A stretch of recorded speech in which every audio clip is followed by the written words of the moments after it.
Rainbow Push. Push Tech 2023. So, Back to you, Scott. so, Carla, tell us a little bit about you and Yes. your time here at Cisco. If you all have taken a peek at my background and my experience, it's quite a journey. And it lends itself to actually why I love what I do today. I always ask the question, what are you passionate about? I'm intrigued by how you've navigated through your journey. What have you been excited about? And I do feel that it starts with my roots and how I grew up. You look at me, kind of light skin tone, black woman, figure out who am I. I always say I'm a lighter version of my mother, and I have a twin sister who's a darker version of my dad. So my dad was Romanian, Lithuanian, Norwegian. My mother is African American, American Indian, Dutch, and French. So when I grew up in a little town of Stockton, California, you call me half-breed, you can call me diverse, Oreo, I embrace it. I remember my father sat, my twin sister, myself, and I have an older brother, and he said, if anyone asks you what you are, you're Romanian, Lithuanian, Norwegian, African American, American Indian, Dutch, and French. You're American. And I said, okay, I got it, Dad. And it instilled in me that you can be different, you can show up authentic. We'll get into that in some of the questions. And we grew up knowing that when you dream something, you can live it, you can be it. My mother was a secretary, my father was a teacher. They met in high school. Him being white, my mother being black. He was Jewish, my mother was Baptist. I was confused growing up. I vividly remember, I was an athlete as well. You probably saw the tall frame walking on the stage. I'm 6 feet without heels on. My husband's 6'6", so I do feel like I balance. I also have 2 teenage boys. I have an 18-year-old senior in high school. I have a 15-year-old freshman, 2 boys. He'll be going off to college, and that's another conversation when you think about the pathway, instilling what's right. We've had a lot of those conversations.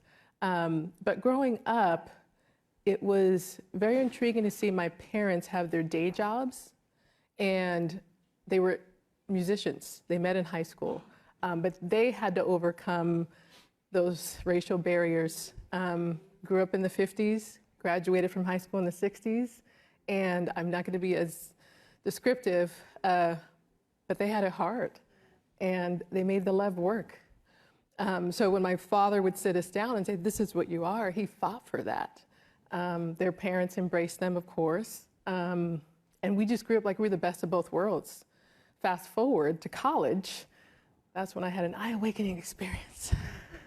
So my undergrad was political science. Like Saida, she pursued her dream to become a lawyer. That was my passion at the time, and then I was exposed to other things, which we'll go into depth later. I was interviewing for an internship at the Hall of Justice in the Bay Area. That's where I went to school. And my maiden name is Rosen, R-O-S-E-N. Nice Jewish name. Didn't think about how the name reflects who you are and how people have these preconceived notions. So I'm interviewing and she says, Carla, Rosen. Yeah, that's my last name. Well, I expected this Jewish girl. So, I'm 18 years old. Did not know, never heard that in my life. And I just went to solution mode. Yeah, my father's Jewish.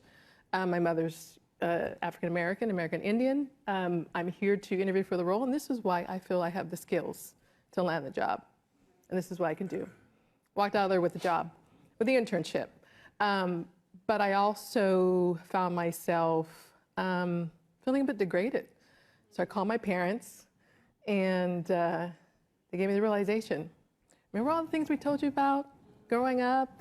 You were in a different world, different society. That's why you left Stockton, went to the Bay Area for school. That was another thing, side note. They couldn't afford college for us, so they said, they mandated academic scholarship. We can't afford it, or sports scholarship. So I had an academic scholarship, but I played basketball in college, so I had great balance. But they did reflect back to just understanding who you are. And it meant so much. Moving through my career, I had the opportunity to have exposure to different industries, different roles, responsibilities. I had a passion for political science. But remember, I gained that internship at the Hall of Justice. And then I also had opportunity, because I was in the Bay Area, the Mecca of Silicon Valley, to work at Hewlett Packard. And I was fascinated by business. I was in test and measurement and semiconductors, in the sales group, field sales engineers. And that's where I pivoted. I didn't pursue my law degree. I pursued my master's degree in business. And then I had positions where I could excel at those skills. You heard Saida talk about bringing in that perspective and your network. I've had great mentors. Uh-oh. Does that mean we have to evacuate? Okay. All right. As long as it's not a fire alarm. Exactly. Yeah. Okay, Okay, right. carry on. False alarm. I've Okay. I've had great mentors where I've had the opportunity to take risks and do things differently. So I navigated through high tech, worked in financial banking, and I pursued a career in marketing and business development. The dot-bomb era hit in 2001, and I was at Hewlett Packard at the time, and I was faced to think about life in different ways and career. The whole site in Mountain View shut down. But it was through that network and people that I had come to know me as an individual, my talent, that I was able to have that endorsement to do something different. And that's when I got into recruiting. Loved it. Worked for Robert Half International. Had a career for several years thinking about talent, different ways, different industries, the right fit. And 9 years ago next month, it'll be my time at Cisco. Has been a long tenure.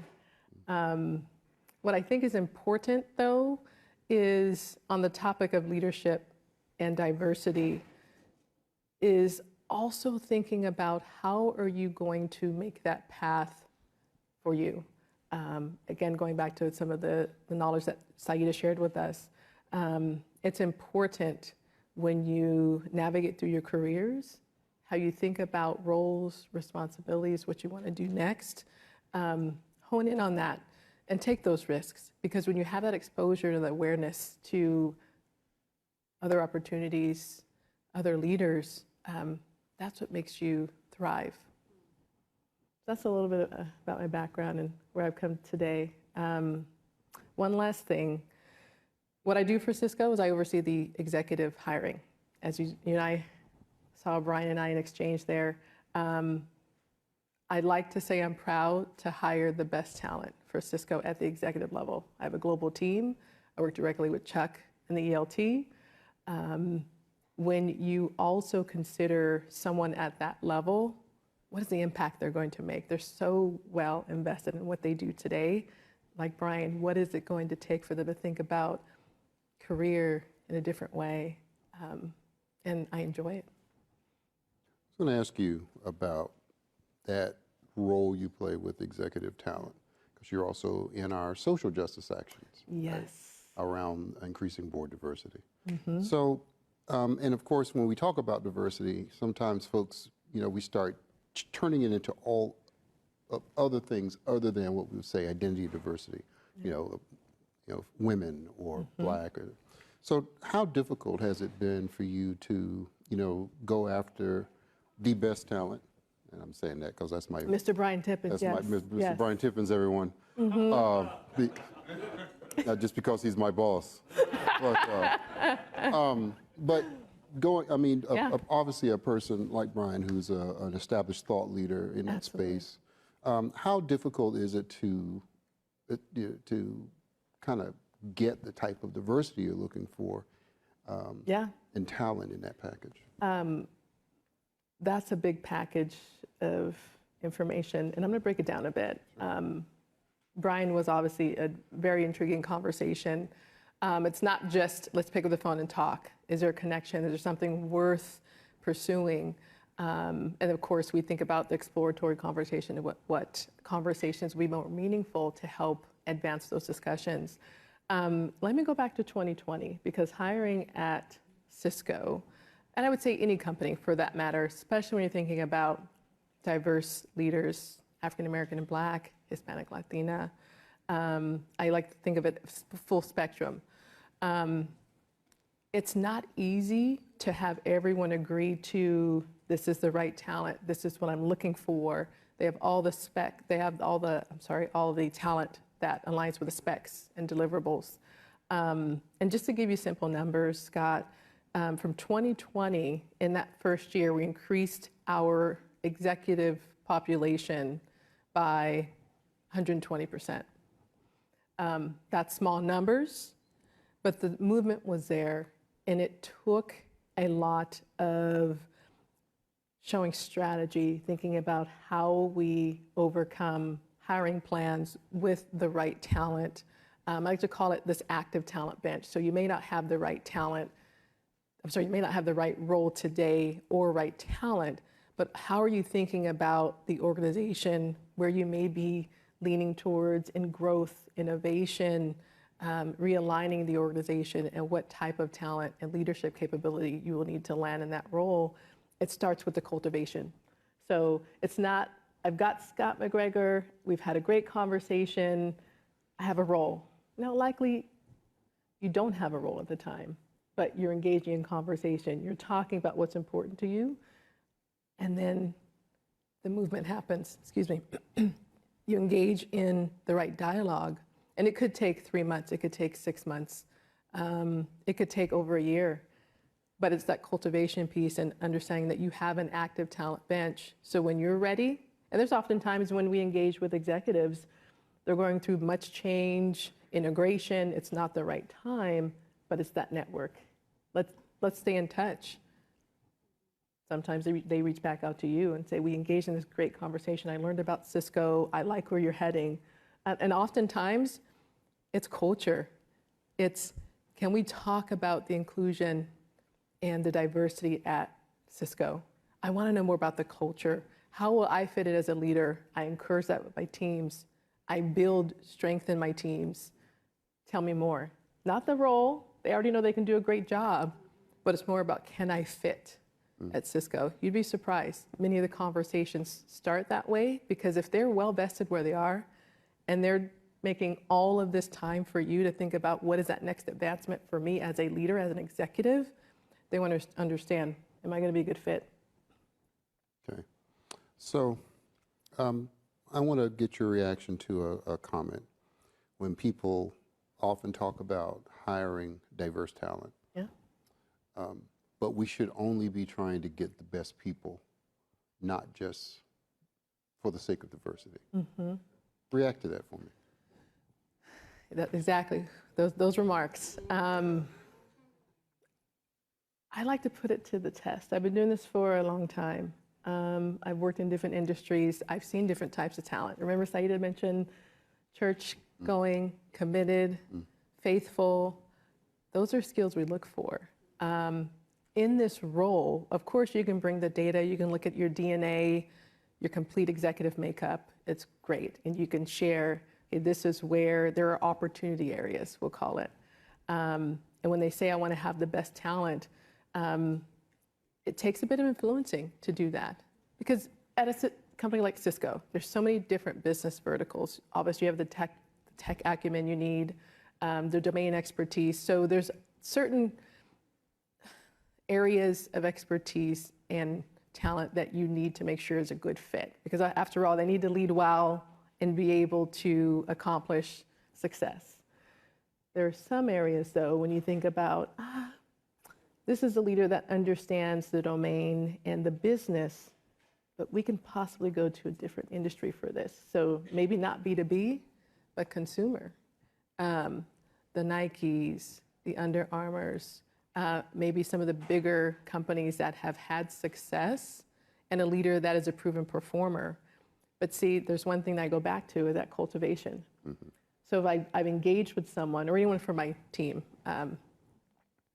and we always have this segment in one of our staff calls, it's who are the all-stars? Who are the good for Cisco? And as I shared, it may not be a role that you have open right now, but you're looking at talent from fit and how they would acclimate to Cisco, but also succeed. So that area where we've checked that box on subject matter expertise, we've got the right person from a leadership capability, because there's different aspects of it. In sales, you need a large P&L, you need someone that can scale. You've got to have the right fit. You can't just put someone and set them up for success, but it's through that cultivation when you were able to have that stamp of influence. Mr. Executive, Mrs. Executive, I've had the opportunity to speak with Sam. This person checks the box on all of what you're looking for, but it brings a little bit of differentiation. Let me tell you why. So that known commodity piece, instead of what you went back to, is thinking about, well, I see this on paper. I'm looking for the best fit. I probably can't seem to find that, and that's where we win. Does that make sense? It does. It does. So if I think about getting the talent in, and it sounds like you have a world-class methodology for identifying talent. I love the intentionality of, talking with the person over several months, possibly, to establish cultural fit. That makes sense. You get them. They've got the jersey and the hat, and they're in. They're in. How do we keep them? Great segue. Those of you that peruse LinkedIn, Twitter, I generated a blog that was released last week, taking an innovative approach to Black leadership, retaining, and hiring. That's the magic question. Because remember that question around culture fit, and if someone is truly the best alignment to the role, but there's that piece of, can I be able to influence? Can I be able to build my team? Are you inclusive? I've heard that there's these things, these myths that I've been aligned to before, that I've had the opportunity to kind of try to understand more deeper. And that's where you think about when someone is hired, how do you surround yourself by not only performing well for your team, but that network of individuals that will help you thrive. I shared with you the numbers and how we've hired successfully, how we're leading the movement in leadership hiring, in placing the right individuals of diverse backgrounds in the right roles. There's also an avenue of retention when you think about, I did it, I hired them, but there's also data to back that up, that there's sometimes that challenge that someone may have landed in a role and felt as though, great, this role was for me, I'm empowered, but there could be a differentiation of where this is going. I think that's where we have the opportunity area.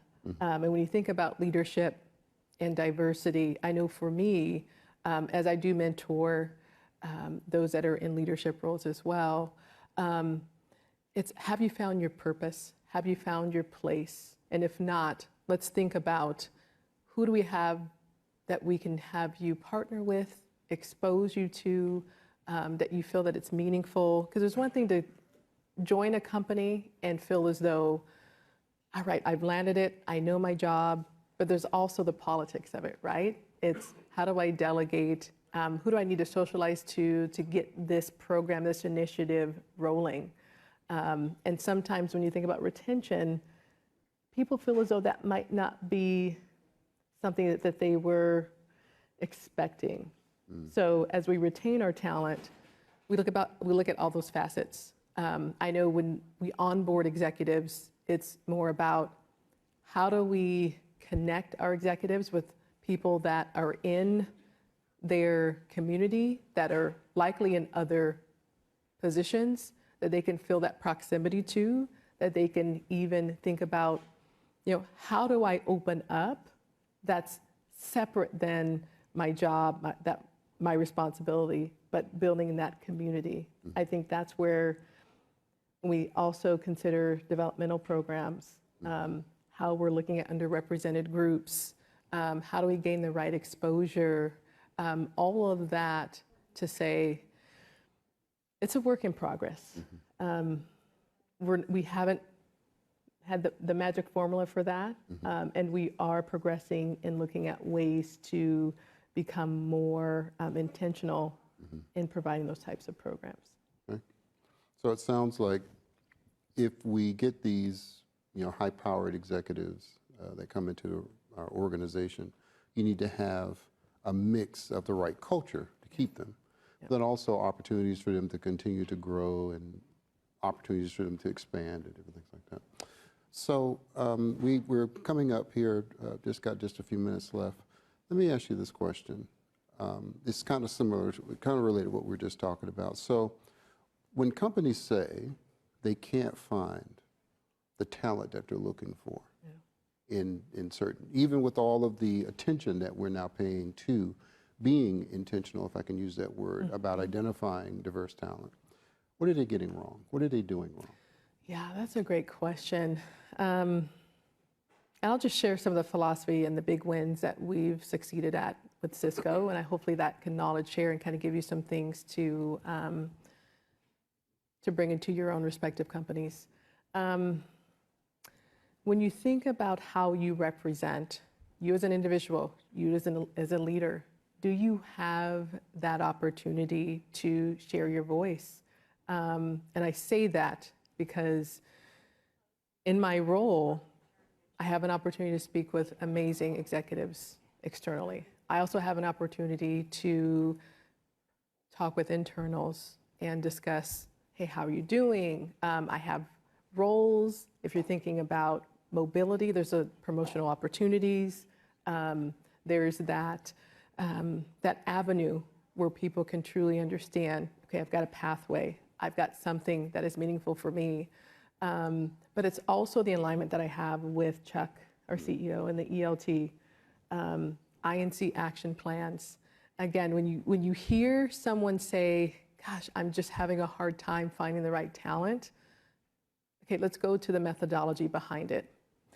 Are you being as proximate to your leaders in terms of sharing with them your diversity, your high potentials, as I like to call them? And I refer to INC action plans. We have a whole recruiting strategy that we think about and plan year over year. What are your critical roles? We think about succession planning. When you talked about retaining talent, the succession planning cycles and framework that we create, it's looking at talent today, thinking about skill sets, what opportunities there are for development to move that to that next level.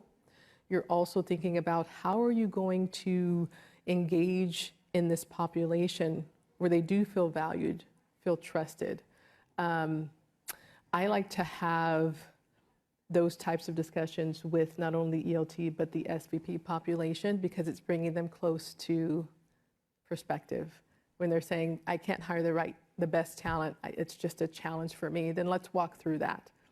We talked about the cultivation piece, how we're able to have those exploratory conversations. I encourage that with my team. I encourage that with leaders. I'll be the first to have a great conversation with the Brian Tippins and say, Fran, Chuck, you have to talk with him. We can think about the impact he's made, the sustainability, the diversity that he brings. We've got an all-star here. And when you think about the other side of the spectrum where leaders are saying, I can't find the best talent, then that's the psychology behind it. They're not seeing it. There's a recruiting philosophy. So if someone like me and my team can have that influencing power to reiterate, I've got the right person, the right skill sets, let's have a conversation and be bold to do that, then you're changing the game. Because you fast forward, data and analytics, we can bring all the predictive analytics that we need to, the sustainability, the attrition, that begins to be your proof point as you think about differentiated talent and making your mark and doing the right thing. Gotcha. Good, thank you. If there are folks that are working for other companies that might be watching, or folks that might even be considering why Cisco, we ask that in the sales context Yeah, often when we're yeah. talking about the differentiation, our technology and whatnot. But what would you, if they say, well, give me one thing that you believe separates Cisco from some of our other Silicon Valley competition out there? Why here versus fill in the blank up there? I'm a proponent of, I work here, I believe in employee value proposition, I believe in the morals of the company. I'm celebrating 9 years next month. There's a reason why. When you think about Cisco as a culture, as a company, what we stand for, going back to the conversation with Saida in 2020, we have a leader that is a people engaging leader. And my first year here was the former CEOs last year. So I had an opportunity to see both philosophies, how they show up. And I truly believe it starts with our leader. And going through 2020 and having a stance, calling meetings every week to ensure that our people feel that they're supported, heard. I remember there were a number of executives that reached out to me personally and just said, white women, other ethnicities, I don't know what you're going through, but just know I support you.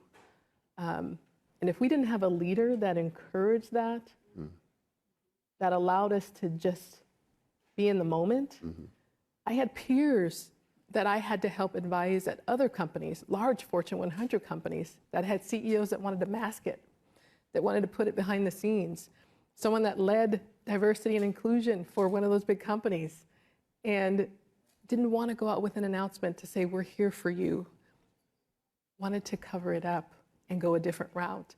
And she had to go against every ethic in her persona to fight that. Now, being at Cisco, that was a proud moment. So many accolades from a company positioning. Who knew that we'd be a long-standing company for almost 40 years? I was at Google prior to Cisco. Cisco stole me away from Google. Today, I'll say, been there, done that. Cisco's where it's at. And I bring that to fruition because there's that halo. What does it take to succeed? Why do you like where you work? Why do you have a passion for what you do? Cisco's been voted the #1 greatest place to work in the world. And I am proud to say that. But there's so many components to that. Showing up as your authentic self. Side note, I was part of Stanford's inaugural executive Black Leaders Program last year. I was a student. I always encourage learning as well. One of the questions that they asked, which ties into this, is how do you represent yourself at work? How do you show up at work? Saida alluded to it. Some said I wear a mask. Some said I can't wear my hair in natural ways. I have to put it up. I have to wear glasses. I have to put a jacket on. We work for a company that you can show up as your authentic self. There's days I show up in a sweater. I'm wearing a jacket today because I'm presenting in front of you. There's days that I feel as though I need to be that spokesperson for my company. There's days that I show up to my team where I need to be that advocate, provide that air cover. And I share this with you because I wouldn't be here today if I didn't believe in the company that I work for. Its morals, its leadership, how we stand together, how we advocate, how we move new initiatives forward. We talked about so many today, the Proximity Initiative. We talked about PUSH and how we're becoming a huge sponsor, a bigger partner. At a company like Cisco, we embrace that. So all of that encompassed. In your company, do you feel that way? Do you feel like you have the empowerment? Do you feel like you have the support, the endorsement from your leadership team to move different initiatives, to speak on your team's behalf, to do what you feel is right? And that's why I'm here. Indu. Yeah. Thank you. Thank you. Just in the few minutes we have left, Ahmaud Arbery, February 2020. Breonna Taylor, March 2020. George Floyd, May 2020. But we met with Chuck in January 2020 because Chuck and Fran came together and said, we are concerned about our African American and Black employees. I remember that day. Tell me what that timeline means to you personally. You know what? And I have to go here. It goes to my sons, honestly, at that time as well. I have an 18-year-old now. He's 15 at the time. And I sat him down and I said, do you see what's going on in the world today? Take that hoodie off. Don't drive with your hoodie on. Well, he had a permit at the time, but it was more around, this is how you're perceived. And my kids, just like myself, were multiracial. People may see my son as Hispanic, Asian, Black.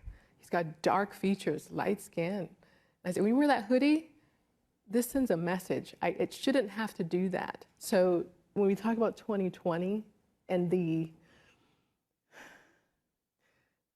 synergy that we had as an executive leadership team, but it also takes me back to being a mom and a parent and instilling in my kids, this is what's going on right now. You have to be ready for it. You have to understand the dynamics of what we're going through, social injustice, inequality. And honestly, Scott, I didn't think I was going to have that conversation at that time with my kids. They grew up real fast, let me tell you. Because they haven't, kind of like my story, they haven't seen that discriminatory action yet, but I hit them hard with it. That you have to be ready for it. So to tie it back to 2020, kind of like the message that Chuck had instilled in us as employees at that time, it was sad, it was grueling, it hit me. Made me feel as though, why is this happening? Why does this have to be part of a society where I felt even growing up, we've overcome so much. But I think it's that community and being here and walking through it together, that even I supporting my team members and being a leader and in talking to executives about why Cisco is a great place to work, because we keep it real. We put this in front of our employees and know that we're here to support you and that we're here with you. So we've come a long way. Thank you. Yeah. Carla, thank you so much. I'm Scott, that's our time. Thank you. Thank you all. This was good.